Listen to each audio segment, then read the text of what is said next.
Hello nieces, hello nephews, it's your Uncle Charles here, and welcome back to my YouTube channel where we do unbiased price action analysis. You know what makes a good trader a good trader? See, to me, it's not always about when you win, but how you respond in your losses. So before I get to the price action, I'd like to give a shout out to one of my Discord members today. To me, he's a legend. I want to give a shout out to Galactic. Today, he made a little over $1,700 today. He is one of my best traders in my Discord for quite some time now. Galactic been with me for I could say years now, a couple years or years. Very consistent trader. Today, he made over $1,700. But that is not what impressed Uncle Charles. You see, yesterday, I have a loss porn room for anybody that's willing to share their journey with the community. And, you know, Galactus, he wasn't too happy yesterday, and he lost $970. I tell you this is a rare loss for Galactus. So when he tries to be honest with his performance. So when he took this loss yesterday, he shares it. He shares his wins and his losses. Much more wins than losses. But yesterday he shared his losses. He was very bummed out. But it was his response today that was so highly impressive. He came back, lost 900 yesterday, came back and earned a little over 1,700. So he made back his money and some. Very inspirational, and that to me is a fine example of what a sheep style trader is. And I say that because a lot of people, they let one loss get to them. They let one bad trade setup where they have to respect their stop loss and then they don't respect their stop loss. They end up blowing their account because of one bad trade. Let me tell you guys something. When you study price action trading, you will see that there are multiple trade setups throughout the day. Multiple. If it's not with one ticker symbol, another ticker symbol will come through with a trade setup. Do not let one trade setup mess up your day or mess up your trading career. Do not let one day mess up your trading week. Okay? There's always another trade setup. It's like buses. You miss one, you catch the next one. All right? Always respect your stop loss. And remember, if you consider yourself a sheep style trader, number one is risk management. Number two is consistency. And then number three, that's when we worry about profits. Does that make sense, guys? Okay, now let's get to the charts. Is it still bullish? That is the question. Is it still bullish? And my answer to you guys is, as of right now, yes, it is still bullish. Remember, we don't call tops and bottoms on this channel, but what we do is call out false breakouts and false breakdowns. The reason why we focus on false breakouts and false breakdowns is because a lot of times tops are put in by false breakouts and bottoms are put in by false breakdowns. We want to trade with the traps. That is the sheep style trader's way. It's to trade with the traps and make the false breakout and the false breakdown your core trade setups, and you play it level to level because you never know when the market's going to flip it on you. Sometimes the market will give you one level to level move. Sometimes they'll give you multiple level to level moves. But you play it level to level, and if they give you a multiple level moves, you let your runners carry the heavy lifting. You let your runners go for it. Okay? And then you, like I said, and if your runners are too small, because risk management is number one, and then number two is consistency. So if your runners are too small and the market's still going in the direction you want, guess what? Just add more to your winners. Does that make sense? That is the sheep style trading system. And as of right now, we had that false breakdown setup from the pink trend line on Monday, which led to the breakout also of the Fibonacci level at 471.3. What happened today? We got to look at a smaller time frame for this. Look at this. Let me change the color to green. This green line right here is my 471.3 level, guys. Where did the SPY bounce from? Right around that level, 471.3-ish. It's not going to be perfect, not going to be pinpoint perfect, but right around that zone that the fib level presented to us. Okay, 471.3. We cleared that level yesterday. We back tested it as a support, and it confirmed yesterday's recapture. It confirmed yesterday's breakout. Look at the bounce. Hit my 473 level. It cleared 473 on the 15-minute chart. Came a few cents shy of my 475 level. I count that. If any of you guys made some predictions yesterday or the other day talking about SPY gonna hit 475, come on. That's just a few cents off. I'd count that as a prediction well predicted. Anyways, so as of right now, based on this price action's behavior, it is bullish. We got a false breakdown setup with a trappy bullish setup. We cleared 471.3. We back tested at 471.3 today as support, confirming that recapture. Overall, it is bullish for now, but the price action is ever changing. That's why as sheets, we must be ready to react. So for this bounce, for me to take today's bounce off support more seriously, resistant levels must clear. Today it closed at 473.88, so it did clear the 473 level, but it's struggling for the last 2 days to get above 475. But now that we got that pullback and back test off 471.3, can tomorrow be the day when 475 clears? If it does, look to long. That is bullish and will put 476.5, 478.6, that's a fib level, and all-time highs back in play. We got to play this level to level with runners. Got to be careful, okay, guys? That's the bullish case scenario. Bearish case scenario, based on the context that we had. Like I said, we cleared 471.3 and back tested it as support today. Based on that context, for me to be bearish, 471.3 must fail as support. If it does, it cancels the breakout. It cancels the back test as support, and it's bearish. And that will put 469 back in play. And if 469 breaks down, it cancels the false breakout setup that we had. Remember, who was the last to get trapped? The bears.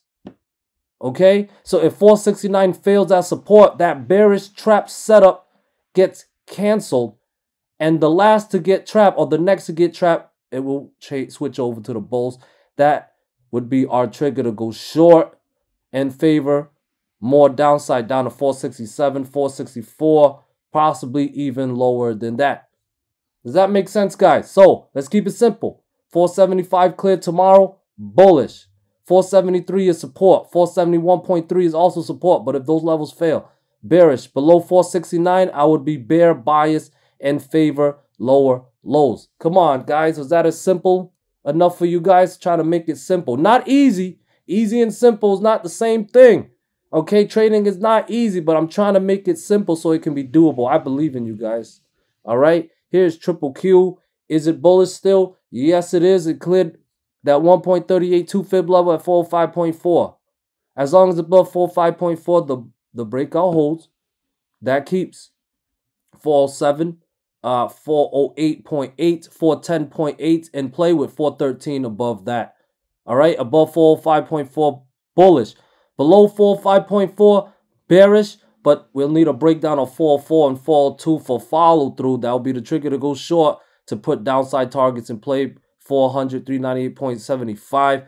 But definitely below 398.75, I would be bear bias and favor a lot more downside. Okay, guys. IWM it closed lower than yesterday, but that macro level 193.3, it did defend as support. Okay, and that's also an inside daily candle setup. So bullish follow through. It needs to clear 195 and 197. No ifs or ands about it. It needs to clear 197 to avoid chop and also to avoid bearishness. If it clears 197, bullish. 199 or higher in play. Okay. If it breaks down 193.3, that's a bearish warning. And if it breaks down 192, That's very bearish, and I'll favor a lot more downside down to 190.7 and maybe lower down to 188-ish. Okay, guys. Tesla, you know, try to bounce yesterday, cleared that 240 level, but guess what? It gapped down, false breakout setup. The next big test for bears right now is to give us that daily chart close below 234.6. That's the 38.2 fib level. It tried to break it down intraday, but it failed at the end of the day. But if it breaks it down tomorrow, look to short. Today's low was 232. That will be a target. Breakdown of 232 will put 230, 228, and 226.5 in play. Okay, if we're gonna be bullish, first thing it gotta do is stay above 234.6 and clear 238. It gotta clear 238. That 238 level is trappy. I tell you, the market makers been using that 238 level to trap us. But I tell you this, if we can clear above 238 and 234, that's when I would be bullish in favor of more upside. Okay, guys. NVDA, holy moly, are you guys traded NVDA? Tier 2 and Tier 3 members, you guys know I cover this throughout the day. This stock is like a dream come true stock, man. I hope you guys are making bank with this. More new highs, definitely new highs. Got some selling pressure at the end of the day though, but that's intraday. Daily chart, bullish. It did clear by 428.8 level. That's a Fibonacci extension level. And overall above 428.8, I'm bullish. All right, if we're gonna be bearish, it gotta break down 428.8. That will put 426.6, 425, 423.5, 420 in play. 520, excuse me.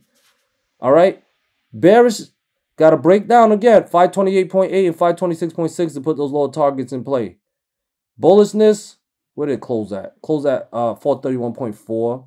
Okay, that'll be a support, but the next resistant 1.5 Fibonacci extension levels at 533. If that clears, bullish, guys. We are heading a lot higher. Next Fibonacci extension level above that's at 539.7, and today's high was at 543.25. So we can use those levels as reference for resistance. Okay, guys. Apple inside daily candle setup. Mother candle's high is 185.6. Okay, I do have a 186 resistant level. So once again, 186 clears. Look to long. We have a new setup. New contact. So look to long above 186. I put 188, 190, and 191.2 in play. Okay. To be bearish, I got support at 182, but the mother candle's low is at 181.5. So those levels fail. Bearish, 180 or lower in play. 200 daily moving average is at 180. 180 fails. Woo, that is bearish for the Apple, guys. Microsoft is looking bullish. It recaptured that white trend line yesterday and broke out the green triangle pattern that I have here. As long as above 375, I'm bull bias on Microsoft. It's in breakout mode. Favoring more upside as long as above 375, 380, maybe higher. Only bears below 375. Breakdown of 373 and 371 will be good bears. Follow through and put lower targets in play. Okay, guys? AMD cleared another fib extension level today. That fib extension level was 148. All right, it was the false breakout setup 148 that we had at the end of December that led to the pullback. Well, guess what? It's back up top. Cleared 148 again. As long as above 148, we're bullish on AMD. 151, 152.6 or higher is in play. Only bullish, only bearish if we get another false breakout setup. Look what happened back on December 29th and 28th. We had a false breakout. So if you want to be bearish, wait for that false breakout. Got to break back below 148 to put lower targets in play. Google cleared my 142.38 level. As long as above 144 is the next target. And if 144 clears, that's the trigger to go long. Higher targets incoming. 146, 147.3, possibly up to 149 and 150.3 would be in play. Only bearish below 142.3 and 141. If those levels fail, bearish. Going to drop back down. 139.5 and 138 would be targets. Netflix, inside daily candle setup. Mother candle's high is 485.24. If that level cleared, look to long. Look to long. 487, 490, 491.5 would be targets. Okay? Mother candle's low is at 473.6. All right? That's a long ways away, though. It's currently at 482. I got support at 480. 480, 477, 474.7, and then the mother candle's low at 473.6. If those levels fail, bearish, especially below 473.6 to favor more downside, maybe down to 470 and 468.5-ish. Maybe. Just look to react, guys. That's all I can say. Meta is chopping a little bit, but it still needs to clear 358 if it wants more upside. It managed to get a little above 360 today, but no close above. All right, same plan as yesterday. 358.2 clears, 360 or higher in play. Okay, we're gonna get bearish. We need a breakdown of support. All right, 356, 354, and 352. 352, I'd be bear bias in favor of a deeper pullback. All right, and AVGO cleared the Fibonacci extension level 1076. It cleared. It's bullish. As long as above 1076, I'm favoring more upside, maybe back to 1096-ish. All right. If you want to be bearish, watch for the breakdown of 1076. That level fails. Look to short. I'm going to drop back down. All right, here's Darkpool level. 3.5 billion in premium at 474.67. Damn, that's a lot of premium, guys. That's a lot of liquidity these big money players are pouring in the market. 1.5 billion in premium at 473.96. Right around the zone. Right around. Add those levels to your charts. Label them as Darkpool levels. Uncle Chart has hooked you up for free. I'm about to keep going, though. I'm going to keep going. Option flow. It is bullish. Guys, it's bullish. What do you want me to say? It's bullish. It's been pretty accurate lately, hasn't it? Am I wrong? QQQ is bullish. Oh, IWM is bearish. Yo, I tell you, IWM's been the one that don't agree with QQQ and SPY, but I tell you, what we gonna do? It's been bullish. Tesla, I gotta go slow. I don't want it to crash. Bullish. NVDA is bullish. How about Apple? Apple's heavy weighted stock. Oh, bearish. Another heavy weighted stock, and it's bullish. Uh-oh. AMD is bullish. More bullish than bears, guys. More bullish than bears. Google. Nothing for Google. What? Let me check Google with the L. Google with the L is bullish. Netflix is bullish. Meta is bullish. And what's up with AVGO? They had nothing yesterday and they got nothing today. All right, guys. Thank you guys so much for watching. I still have that 50% off for your first month deal going for this week only, guys. Take advantage. Join the family. Come have some conversation with Uncle Charles. Let's make some money. 2024 is starting off so beautifully. And I just want to share the joy with y'all. Anyways, have a great evening. Peace.